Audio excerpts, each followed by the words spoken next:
Definitely don't want that feedback. Hello, everyone. That's double me. That's not supposed to happen. My name is Joshua Cocker. Welcome to today's Power Hour. We're gonna give some time for some people to jump on with us. I'm gonna pull this up on my phone because right now I'm unable to see the comments, and I do want to be able to interact as we go. Dun dun dun dun. Guys, I hope your day is going well. I just like slammed a vanilla latte and bro, it strong medicine. It's got me.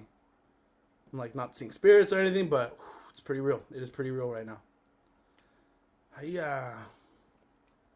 Okay, cool. So yeah, we'll give it a couple of minutes. Today we're going to be talking about Indigenous creativity, bringing ourselves into the present. It is Native American Month, Native American Heritage Month. What the heck? So yeah, happy Indigenous Peoples Month, you Indigenous people.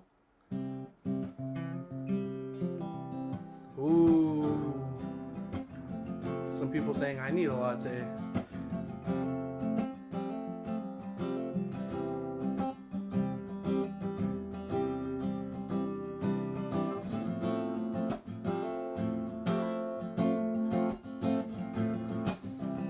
Awesome, we got 24 people on with us. Hey, how's it going? Again, we're going to be talking about Indigenous creativity, bringing our indigeneity into the present day. Get yourself some water, man. Be somewhere comfortable. It's about to get real. Yeah, all right. Yacht Air from Window Rock, Arizona. All right, we're pretty much ready to go. We're like a couple minutes into this hour-long discussion. Looking forward to it. Please feel free to join me in the chat. Tell us where you're at, where you're calling in from. And yeah, any thoughts and feelings that you have during our discussion, those things that come up, share them if you feel so inclined. We would love to be able to make this a collaborative space. Hello. My name is Joshua Cocker. I am Koigu or Kiowa on my mom's side from Oklahoma. Anadarko, Oklahoma, Carnegie, Oklahoma, Rainy Mountain, Oklahoma.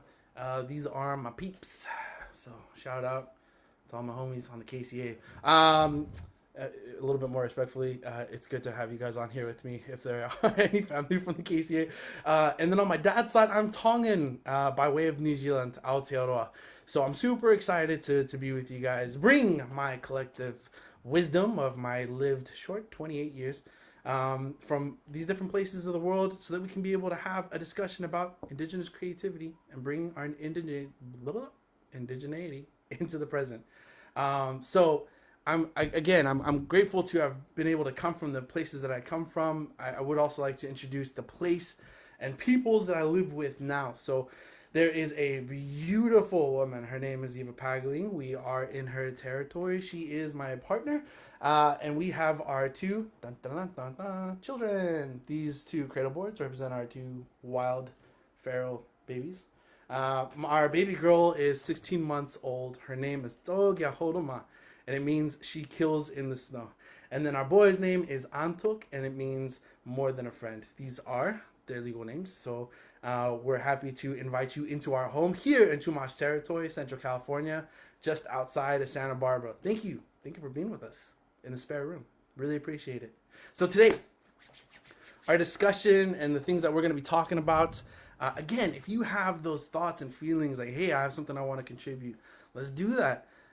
These Facebook Lives are saved to a couple of different social media platforms, one being here on Facebook, two on the YouTube channel of the Native Wellness Institute, and this media archive is getting bigger and bigger.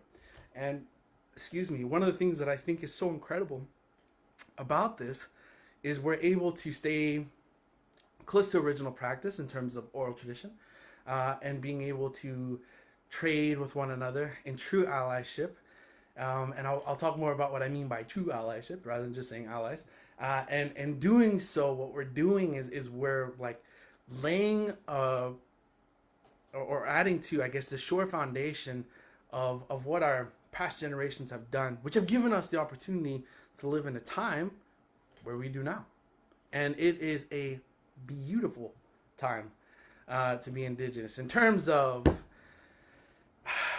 in terms of like quality of life, right now we're in the best there has been since contact with colonization. It's pretty good. It feels pretty good to say. It feels pretty good to be living in it. So let's get this conversation going. What does indigenous creative mean to you? What does indigeneity mean to you? When you think of the phrase being native, being indigenous, being Indian, whatever it is that your community, you personally subscribe to, what does it mean to you today? How do we live those things out? There's a couple of things that come to mind.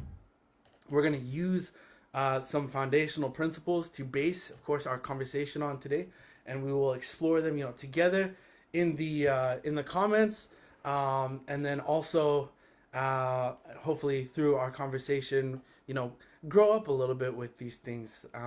For those of you who are tuning in and like, oh, this guy looks super young, he's just a kid. In my communities, the peoples that I come from as a younger person, it's not my place to be teaching or telling older people what to do with their lives. So that's not what I'm doing here. These are suggestions. Hopefully they're helpful tools and you feel the love that they were given to me with as well. So on that note, let's get going. So as we're considering these questions and we're taking in, some of these thoughts and beginning to internalize them, maybe even deciding on feelings at this point. Oh, this is how I feel about it. This is what I think about it.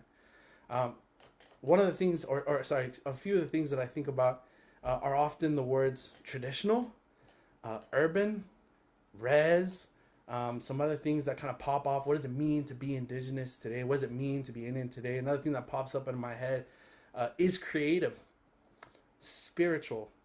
And as we're throwing out these labels and beginning to kind of build like almost a list of attributes of what it is to be Indian today, what it is to be indigenous today. Let's hold on to those. Let's keep those in our pocket. And I want to focus on something that I think we've touched on quite a bit in these power hours, over the many people who have spoken, as well as what I see continuously brought up into conversation in communities that we travel to, as I20SP, as the Native Wellness Institute. And it has to do with what I think is best described by Thosh Collins as the evolution of culture. So when people use the term traditional, usually they're meaning a practice that applies to a time that is just not now. So we talk about traditional dancing, traditional fire making, traditional bow making, just a few of the words to be able to paint this picture in the common way of using this word. Usually we're talking about like an older practice. What I'm hoping that we can do by the end of today is really challenge some of our own thoughts and feelings on what is traditional, on whose say matters when it comes to creating tradition, upholding tradition. There is a community in New Zealand, the Indigenous community, the Maori people. I have been privileged to have been able to meet a few of their canoe builders. And one of the things that I have heard time and time again while meeting with these canoe builders, and lucky enough to be able to see them in practice, teaching younger ones, mentoring individuals in the way of like canoe building, is they'll use this term. They'll say, our ancestors used the best technology that they had available to them. And at the time, it was polenamu or greenstone. Which isn't necessarily the same as like the jade stone found on the Asian continent, but looks quite similar. So these tools, these adzes that they used, were incredibly sharp and very durable, and they used wood like the kauri tree in order to be able to construct these adze. And it lasted sometimes generations in a family, one tool. And there was this feeling of like, oh, we should create, a waka or a canoe with these traditional tools, with these original tools. And these canoe builders who were mentoring these young people, again, reinforce this idea. Our people used the best technology that they had available to them in their time. Had our ancestors had access to power tools, they would have used power tools. And I was like, oh, this is very interesting. I like this conversation. Tell me more. So the more that we went on, the more I began to see this play out in indigenous cultures in indigenous cultures all over. For example, I think I've used this example a few times on Facebook Live. But so coming from Oklahoma and being a member of the Kiowa Nation, I had a good, strong touch while I was a kid and connection with the Ohama Lodge. And the Ohama Lodge is where our warrior dancers and war songs live. Some of them, not all of them. Anyways, in that lodge is also found the fancy dance. And so what we refer to now as fancy dance in Powwow, one of the cool things that I saw about that is, when we talk about like what is it traditionally to dance that, what does it mean, what are the medicines associated with it, how do you prepare to do this, and how should you dress in regalia. Fast forward, we have these guidelines, we have this protocol set, and in Powwow, what you see is an evolution of that step. CDs, man, CDs and little mirrors and their shields. Nobody's frowning on that or yelling at people to take that off. And I think that that's good. I think that that's right. What I feel like that speaks to is that similar idea of our people at the time used the technology and used the resources that were at their disposal to the best of their ability with all of the ingenuity that their persons could command. And that's what they came up with. And as our people progress and as more resources become available, naturally our practices will evolve too. And it's a beautiful thing. The list could go on. I can give a few more examples about how I've seen this play out in Aboriginal communities, even in like the Inori, the original peoples of Japan, and their communities. But I think we get what's going on here. Let me ask this. I'm going to introduce a principle that has lived with many of our indigenous people, and I was lucky enough to grow up with it at a young age and continue to even in early fatherhood as I do now. This principle goes something like this: everything that you need is always right where you are. Everything that you need is always right where you are.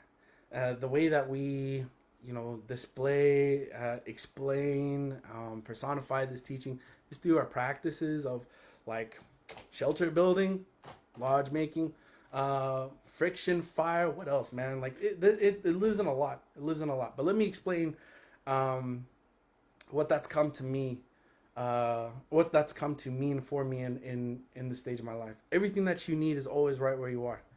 We have these incredible lives that we're able to live with new and sometimes generations old hardships that come along with living within our communities and coming from the peoples that we come from.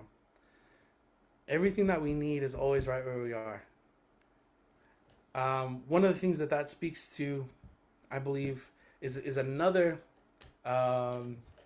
principle of indigeneity, of indigenous communities, another core belief system, and it's this idea that our people did not survive, we thrived. And there's a number of ways we could paint that picture, but I don't feel like we need to justify that. Our indigenous ways of being was to thrive, not just survive. And if that's true, if we are to thrive in every socioeconomic, geographical, and cultural environment that we find ourselves in, wherever our feet may be, if it is our birthright, if it is our place to thrive in those situations, then to go along with that other teaching, we should be able to find exactly what we need in the moments that we need it. So my question is this. To take that question that we had at the beginning, what does it mean to be indigenous today? What does it mean to be Indian today? My next evolution in that question is, what are the resources available to you as an indigenous person today? And how can we use those to help us thrive in every environment that we find ourselves in? I use the word socioeconomic, cultural, and geographical space because I feel like those pretty much embody most of the places that we find ourselves in. So what are those resources? Higher education? Original mentorship or traditional mentorship? Do you consider Starbucks to be a part of those resources? I don't know, man. It's whatever it is that you decide. So I hope that as we're going through our conversation that we begin to challenge some of those ideas. and that we begin to allow them to expand and catch hold of our heart, so that we can make something of those things. I do want to I do want to share a quick story about an experience that I had. Excuse me. When my daughter was born.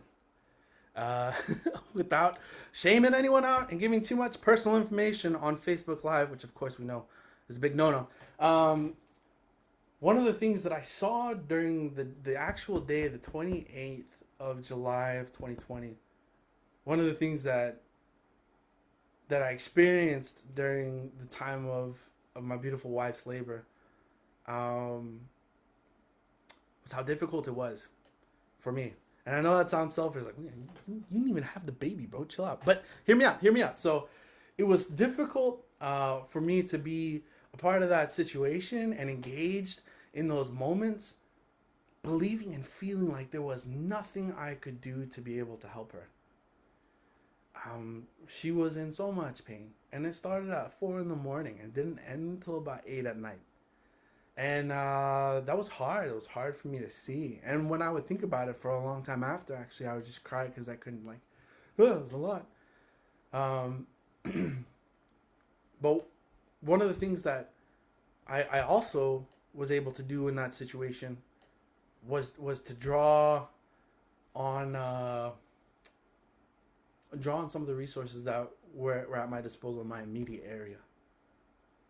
And I've been able to practice this as a young single man, running around in the woods, chasing kids who would run off and being all dirty and never showering and whatnot. But when I was out there, like making fire with youth, building shelters, trapping animals, like eating off of the land, being able to help them in those ways, it was really easy to be like, yeah, see, everything you need is always right where you are. But in this moment, I almost felt kind of defeated, and I felt like, oh, shoot, I wonder what that means right now, what that means right here, how I can do something to be able to help fix this situation. My mom says, you're such a guy's guy. You're always trying to fix things.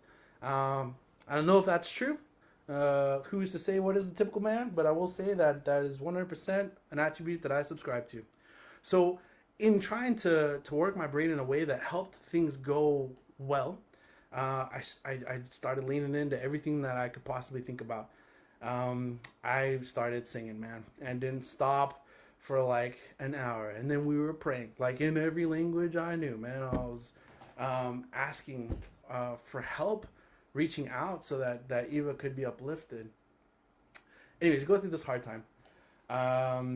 And believing that it's going to be a beautiful, ending, the light at the end of the tunnel, as it were, meeting our baby girl, who we've waited now months to meet.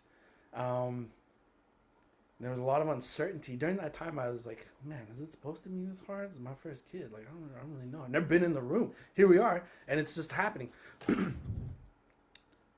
Baby's finally born, and we're having the first hug, the first skin to skin moment. And it's during the time of COVID, man. So there's like nobody in there but us and the doctors, and I have my mask off. I'm all like chubby because it's COVID, and sitting down in this chair, and they put baby on, start crying and stuff. And yeah, just naturally started singing then too, and calmed her first cry, and it was great. It was a beautiful experience. That whole experience, I later would recount to Eva, and we talk about it. And the joke at that time was like, hey man, no more babies. That was way too hard on me. She's like, what are you talking about? You didn't even have the baby. During our conversations about that time, she explained to me, maybe those songs are more for you. Or maybe those songs were more for baby. They didn't necessarily take away the pain from me, in her words, like you wanted them to. But they did help me find peace in hard moments. So maybe those songs were for everyone. Later going on and thinking about the situation, it continued to grow up with me. And it continues to grow up with me still. this idea that making tones with your vocal cords can bring someone in labor a small measure of peace in hard moments, or calm the anxiety of a new father, or welcome a beautiful baby into this world in a way that soothes them in an environment that is nothing but brand new, is super incredible. My thought process about breaking that that experience down and trying to find a way to be able to gather information from it later turned into this: why, what, when, and how. Four questions I usually refer to. And if you've been on lives with me before, I'm always pounding the why of what we do.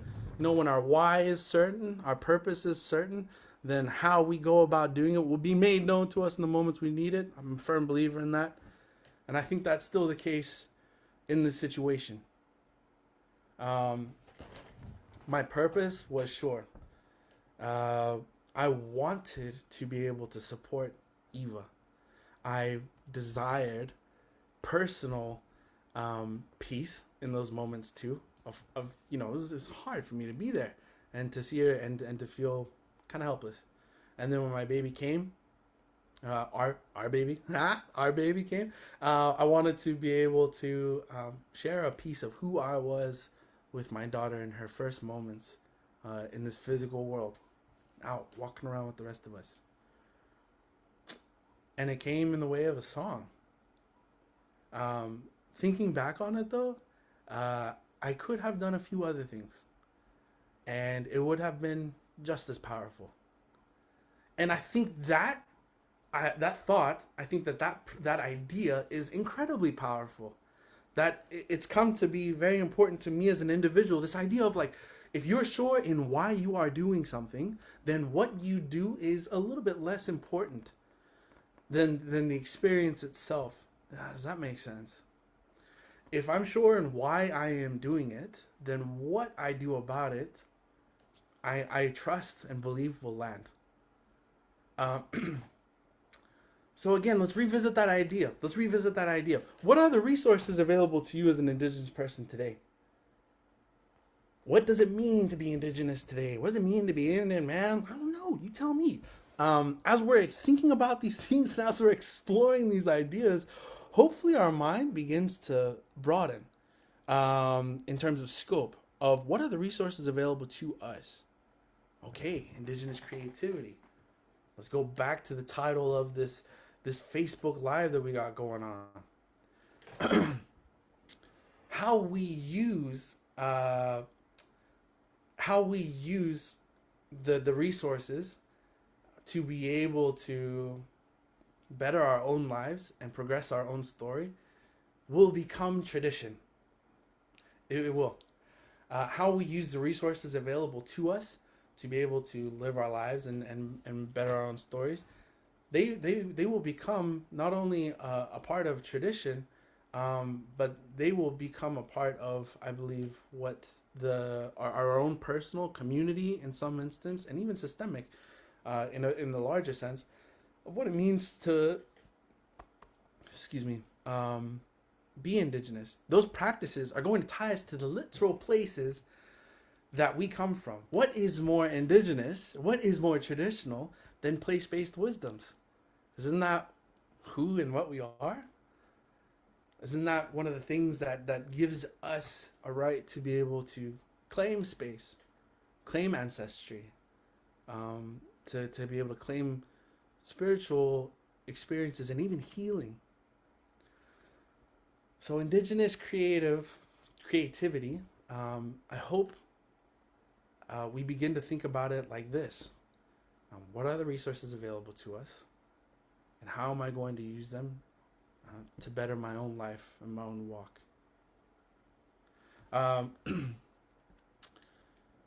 There's a few, not a few, there's a lot. There is a lot of super awesome comments in the comments section. And I will try to keep up on them as we're going. And I would invite everyone as well, have a look at some of these comments. If you have a question, it might be answered in there. If you have a thought, maybe someone's thinking the same thing. We're trying to build a collaborative space here. Trying to build a collaborative space here. I feel very passionately about growing our influence in our indigenous communities when it comes to creativity. I feel very passionately about growing our sphere of influence just in general outside of our own communities as well. Our people are known for a few things. Just off the bat,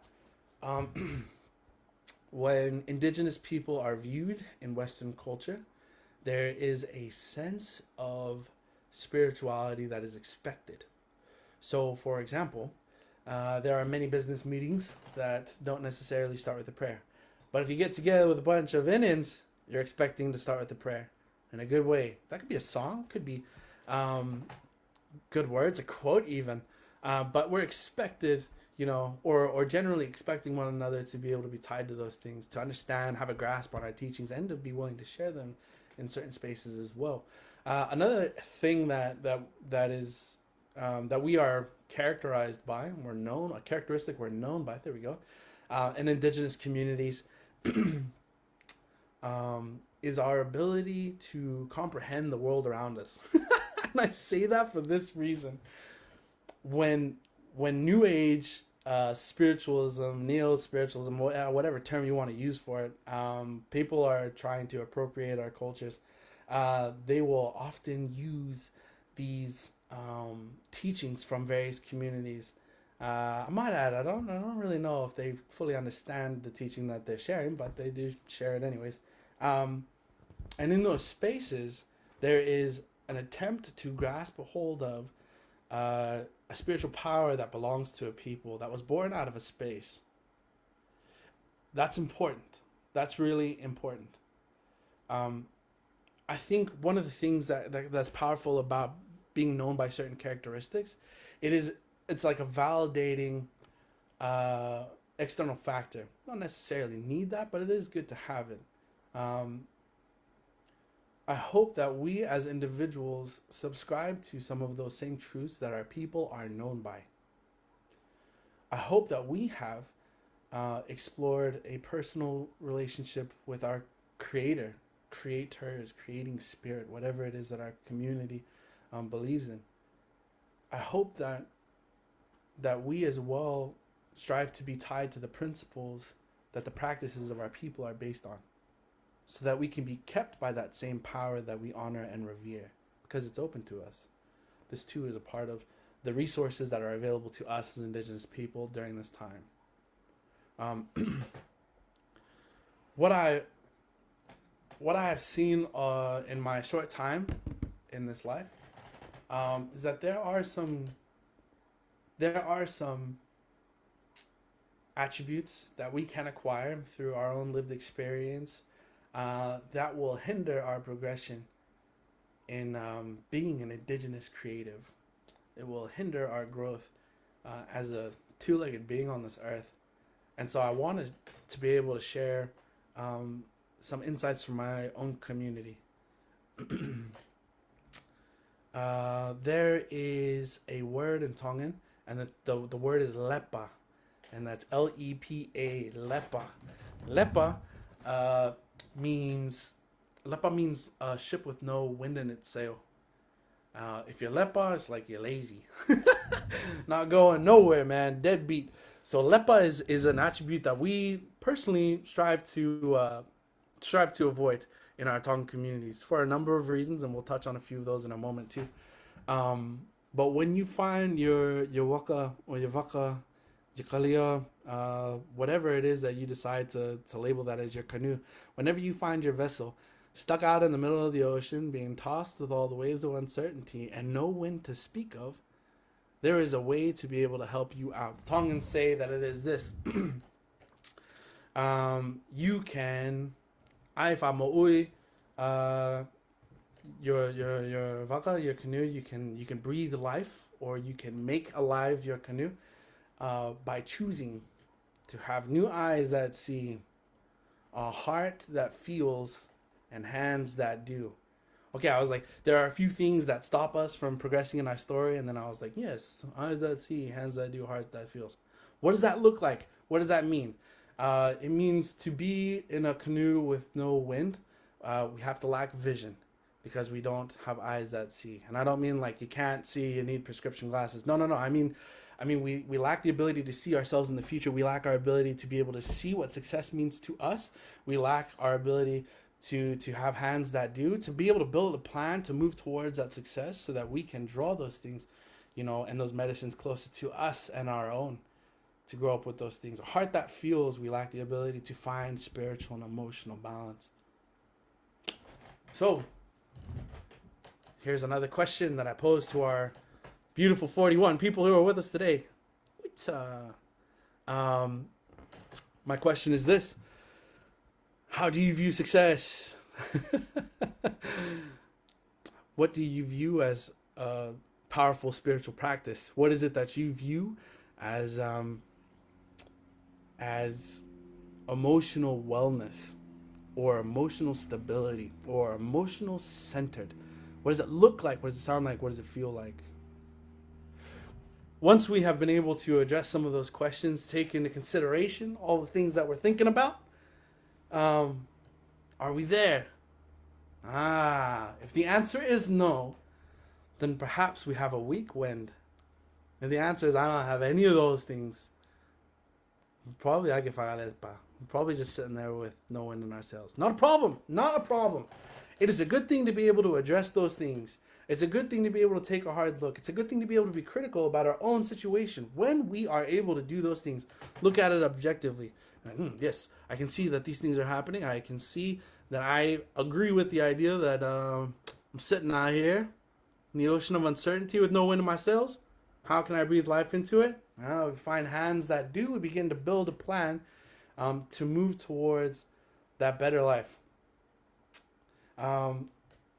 Really, really important that as we're assessing those things, that we recognize that those are tools, those are resources available to us as Indigenous people in our time today. It might feel like it's all negative. Oh no, I don't have X, Y, and Z. Oh no, I don't feel X, Y, and Z. Oh, it's been a long time since I've laughed. That's okay. What our body is doing is it's taking inventory, and we're saying, you know what? I'm not experiencing these things, but you know what that means? We have a list of things we can do. And so we just seek those opportunities in order to be able to get closer to them. We can do that with everything. I have these professional goals, kind of. Well, if you don't have a professional goal, for example, how do you feel about where you work? Well, I'm unhappy about where I work. Oh, I don't like sitting next to this person while I'm working. Oh, I'm really tired of my boss doing X, Y, and Z. Well, how do we build a plan to get on? Do we need to go through a communications training? Perhaps they can just ask to be moved to another cubicle. Maybe it's an entire career change. Who knows? But once we figured out what it is that we do not subscribe to, we can count these as resources. We can count these as resources. Okay. I'm gonna share another teaching that is gonna help us make sense of that first teaching. And it goes like this: when you have finished with the fire and you're ready to return the nutrients of that fire, that burned earth, back into the soil, right? So you're not just scarring up the place. What do? You drown it. You drown the area where there was a fire. And all of the nutrients of the ash returns back into the soil, makes it rich, and it allows new life to spring forward the next year. Okay, so if you wanted to be able to take dirty, nasty river water with E. coli and Giardia and any other kind of bacteria you got in there, and you want to be able to drink that stuff to make it safe to clean or purify that water, you burn it. I mean, there's other ways too with modern technology, but it's one of the oldest ways. You burn it. All right. This is important. Water helps purify fire, or a place where fire has been, and fire helps purify water. During our time in this life, one of the things that I was encouraged to do was not be afraid of a little water on my fire. We all have the gift of fire. Now, your people might have a different opinion on this, but we believe that it lives here in our hearts. And our hands tell our stories of our hearts, and that's why we're able to make fire from sticks. We are literally using our hands to draw the light of the sun with the help of our relatives, the plant nation, out into this world. Beautiful idea. Beautiful idea. But let me just share this. When we are taking a look at some of those things that we were just discussing before, sometimes when we're lepa, we have to look, when we have no wind in our sails, we have to look at like, well, what's going on here? And we start building a list of things that we need to do. It might feel like water on our fire when we're doing those things. We might even blame ourselves for those things. Man, I've been there before too. Oh, you know what? I'm not happy in my job because I chose blah blah blah. Oh, I'm not happy and blah blah blah blah. Doesn't matter. I think one thing that is going to be helpful to us is beginning to look at it like that. It's just water to the fire. There is nothing wrong with those things. And in fact, if we go off of that teaching, these little droplets of water here that put out, parts of our flame are helping clean us. They're helping prepare us. They're helping purify our hearts too. Seeing adversity as an opportunity rather than an obligation is one of the skills that our peoples had originally, traditionally, in order to be able to thrive in every situation that they found themselves in. Pretty cool, right? That's kind of a tall order. And although we've discussed two principles that can help us build practices to be able to be known by those things and know them personally, it's a pretty tall order to be able to come up against adversity and to constantly thrive. I just want to paint a bit of a picture here for us. Our ancestors in their original states, being out on the plains, out on the coast, up in the woodlands, wherever they may have been, in every sense of the word, their lives were an adventure, man, from like beginning to freaking end. In fact, our coming of age ceremonies were like approving of your capacity to be a good like member or a team, member of a team in an expedition. Does that make sense? So our coming of age ceremonies, our rites of passages, were built on these principles that had these practices tied to them, where we went and we accomplished these great physical feats at a very young age. That's in some cases. Why is that the case? Well, again, everything that we did our entire lives, it was a. Oh, my wife's calling. Sorry, babe. It was an adventure, and in order to be able to live out this adventure, you had to be competent, you had to be safe, you had to be brave. So how do you teach, a few other things as well, but how do you teach these principles to young people? Well, you do these things. You do these things. They lived in an incredibly dynamic environment. It changed all the time. They braved freaking tornadoes, man, and teepees. That's nuts. They were in some of the coldest winters that this continent knows. In our homemade and totally 100% natural shelters that our people built. It's incredible. And so when we talk about thriving in those situations, yeah, it makes sense. It makes sense that one of the things that our ancestors had to do was have a skill set that enabled them in order to be able to see hardship as an opportunity to grow. That when water was thrown on our fire, or it seemed like that, we didn't shy away from that. Which is going to lead me to another principle for us to explore, and it's this idea of conflict and conflict resolution.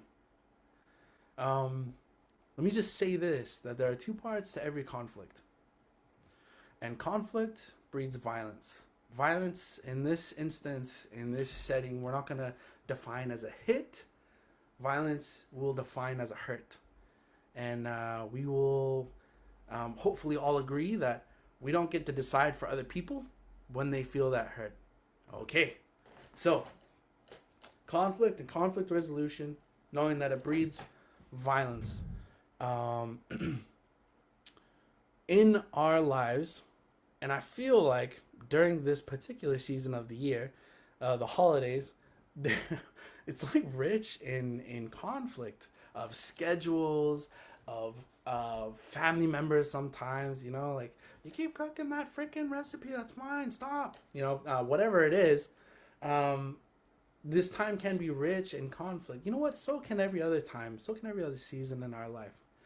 Conflict is a state that we can't necessarily avoid. However, violence is something that we 100% can do something about on an individual level. Now, there are two sides to every conflict. I believe I've said that already. Uh, if there is a conflict between me and another person, and violence has shown itself through a number of different attributes, it doesn't necessarily mean that, like, by me doing something I can give this person peace or resolution. No, that's not what I mean. In fact, I can't do anything for them. I can only try to be able to have that established within myself so that I can invite that from them. I hope that made sense. Uh, so, when we're talking about resolution, when we're talking about, excuse me, peace, within ourselves, and the ending of a season of conflict, I want us to kind of break it down into three sections. One of the sections is going to be empathy. One of the sections is going to be active listening, and the last section is going to be choice. Very broad, very general words here, but they're gonna make sense. Okay, so these are three tools that we can use in order to be able to come to resolution within ourselves, in order to be able to hopefully invite others to help us end a season of conflict, and even eliminate the presence of violence. Yeah, within our mind, heart, and our physical environment too. It's not always the case, but I believe that these are strong components that fight for that right. Okay, so here we go. Let's start with empathy. Empathy, we're not going to define as compassion. Empathy actually doesn't mean compassion at all. Empathy is a tactical tool used in communication to understand how someone got from point A to point B. That's all it is.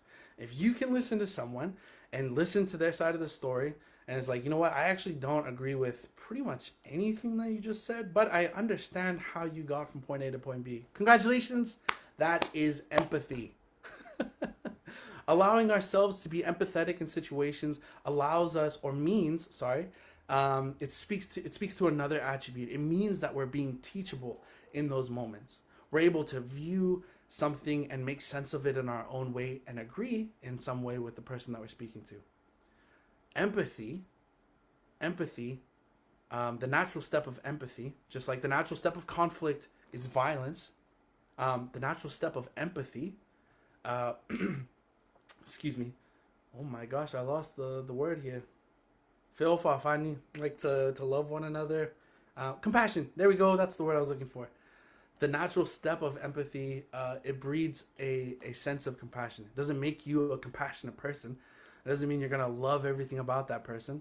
And what that might even look like is, you're in a group of people, someone has done wrong, and they explain why they did something, and someone else has refused empathy in their own view, and they're like, oh yeah, but it doesn't matter. And you might be the person to be like, hey, all right, well, I hear what we're saying here, but just chill out a second. I think we got something. That's a form of compassion that is born out of the practice of empathy. Okay, that is the next principle, compassion. Now that we have taken the time to be able to, active listening, excuse me. Now that we've taken the time to be empathetic, we can even take that empathy to another level. And we can choose to engage our whole selves in listening to this person in order to be able to have, like, a productive conversation. Or we can do that with ourselves as well. Okay, so active listening with someone that we're speaking to looks like sometimes on the edge of your seat, you're leaning in, you're leaving your body open. You can see my hands open, my feet are shoulder width apart. I'm engaging with the speaker here. I'm nodding, I'm trying not to speak unless that's culturally appropriate while they're talking. And then when they're done, I will mirror some of the things that they say, usually take about 3 words from their speech to be able to get some more clarification of what that's like, what's going on. That form of active listening informs a person that you are not only interested, but you're choosing to be engaged in the conversation. Listening doesn't necessarily mean that you're interested or engaged. So that's active listening. If we're choosing to do those things with other people, that too will help build our capacity for compassion. But we can do that with ourselves. I just learned this cool trick in the meeting that I just come from. It was a good reminder. I've heard it before, and it goes like this. They had us sit still, upright, and then we just breathe in through our nose. We hold our breath for 3 seconds, and then we exhale slowly out of our mouth. We have our palms open, our feet on the ground, and just that breathing, those long breaths going in and out, helps oxygenate the blood and it calms the body. Literally melts you into the ground. It's so nice. If you haven't done it today, definitely would recommend it. That's one way that we can actively listen to ourselves. There's another way that we can actively listen to ourselves. This is a pretty cool tool. We can use other people as a mirror for ourselves. What do I mean by that? I mean, we can trust people when we're speaking to them. I think my partner is really good at this. She's like, bro, you need to take some you time because you're cranky right now. And me and the kids can't deal with it. My immediate response at times is to be like, what are you talking about? I'm fine, man. I'm fine. But when I'm clued up and I have the capacity, I remind myself, hey, you know what? She's checking it. She's helping me actively listen to my own body. She's saying that she's seeing X, Y, and Z. Feels like water on my fire. That's okay. That's all right. We're being made known. We're becoming aware of things that we need to be able to work on. All right. So now we have the eyes that can see. We can have the hands that we can do something about it if we choose. And when we do that, we'll have a heart that feels. So active listening is a big part of building that capacity for compassion. It's also a big part of being able to end a season of conflict within ourselves and invite that from other people too. Sweet. The last principle. What do we have? We had active listening. Compassion, I believe, was the last principle. Oh my gosh, if you watch this live and it was a different word, I'm sorry. But compassion. Once we have began to grow our capacity for compassion, hopefully it begins to influence us in a way that is helpful. What do I mean by that? So we've taken the time to build a foundation. Now our capacity or our sphere of influence is growing when it comes to compassion. Now it should be able to inform our thoughts in real time. Now it should be able to inform our actions. Now it should be able to inform our speech. Once we're doing that, once we're doing those things, we will be known by that attribute. Naturally, once we are known by that attribute, others will be invited to be known by that as well. The sun is a great teacher of this. It rises every day, gives us like needed vitamins for our bodies. And it gives us permission to like live our lives. Well, the people around us carrying the light of the sun within them, right? Fire lives in our heart. They also give us permission, quote unquote, to be able to live in certain ways as well. And they do this by inviting us to be like them. We are invited to be like people when they are known by certain attributes. By that I mean this. There's people in my family who I would definitely go to talk about like relationship problems. There are definitely people in my family that I would go to talk about, sports concerns. Like, hey, what do you think about the All Blacks this game, bro? What do you think is gonna happen with this game with Tonga? New Zealand would win. That's what would happen if New Zealand played Tonga again. There are different people that you go to for different reasons in your life. That's because they're known by attributes. You know these people by attributes. We have the ability, we have the capacity within ourselves to be able to choose which attributes we will be known by and which we will choose to know as well. Really, really important. And I only have a couple minutes here, and I want to say this. You cannot like manage your image in someone else's mind. Does that make sense? So I have a great friend, Shailene Joseph. She's beautiful. She's amazing. She's incredible. I can't say things repeatedly like, oh yeah, I'm also super creative when it comes to painting, and have that be true. Does that make sense? We are good enough friends. We've been around each other long enough. We spend enough time together in person. Like, I'm not a painter, man. Like, that's not how that works. So you can't manage an image in someone else's mind. When we try to manage an image in someone else's mind, we change the way that we present ourselves to them through speech, through actions. We will pick and choose, like maybe even events that we show up as, so we can be seen as certain things. That is totally a space of internal conflict. So really, that is an attribute that we should 100% be staying away from. However, we can choose to be known by certain things, and it not be like a contrived situation where we're trying to force our minds on, or hearts on other people. I want to learn how to be humble. Well, Creator give me the opportunity to be humble. But bam, I got 2 kids. You best believe I get that opportunity every day. I want to be a better singer. Well, okay, well, what kind of singing you want? To like contemporary, like hip hop? Like, what do you mean? Traditional? Well, then you go to those people, you listen to those songs, you try to do those things. Over time, your effort will afford you the blessing of knowing those things, and then give it more time, and you will be known by those things. It'll only be, a matter of time till someone comes to you like, hey, can you teach me that song you're always singing? I love that song. Oh, my grandma used to sing it. Please share that with me. Does that make sense? All right. We have about 7 minutes. We've covered a lot. In a short recap, I want to go back to the topic of this Facebook Live. Indigenous creative. Indigenous creative. I hope that we're able to remember these tools that we've gathered together as a team. Have a look at some of the comments, man. There's been some good tools that have been dropped in here as well. And not only in like gathering these tools to be able to help us on our walk, I hope we, as Indigenous people today, are aware of the resources that we have available to us. We make use of those resources. And as an Indigenous creative, or creators, if I can use that word without being too high or blowing it out of proportion. As Indigenous creatives, let's go with that one. That's much safer. Hopefully we're using our resources to create the world that we want to live in.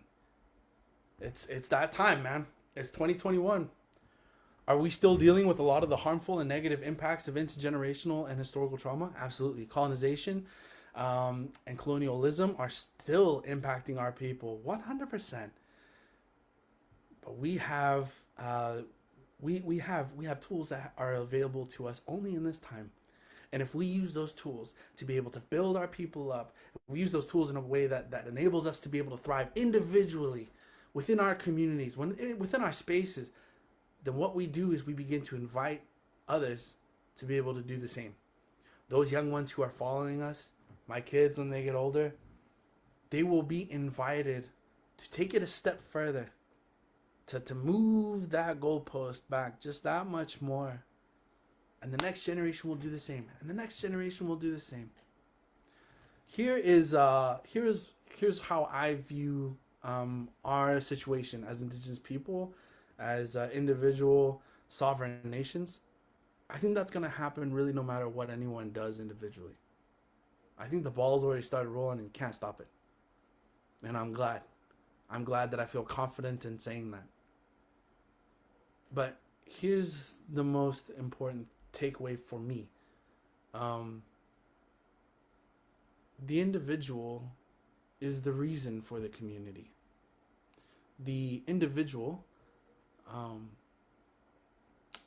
is the reason for the culture. And it's the reason for the cultural practices. It's why our people spend so much time rearing children. You're the most important thing that's ever been born on this earth, man. The trees are breathing for you. The oceans are breathing for you. For you. They do that for me too. But they don't choose either one of us to be able to give more oxygen to. We get the same. The animals offer themselves for you. Every season that turns brings a new blessing and form of abundance for you to enjoy. You're the most important thing there is. So to miss out on that wave, to miss out on that movement, just not an option. Just not an option. And I hope that we feel that.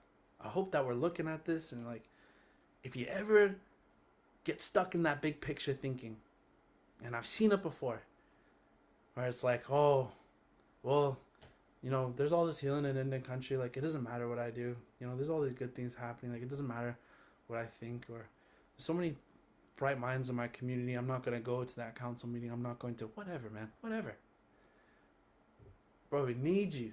We need you. You need you. Yeah? The focus is the individual. Once that individual is strong, you will give permission to others to be strong as well. When that happens, our communities will thrive. We will thrive. And it takes creative Indigenous people in order to be able to do this. We got to be aware of our resources. Know that everything that we have is right where we are, and there's nothing more important than ourselves.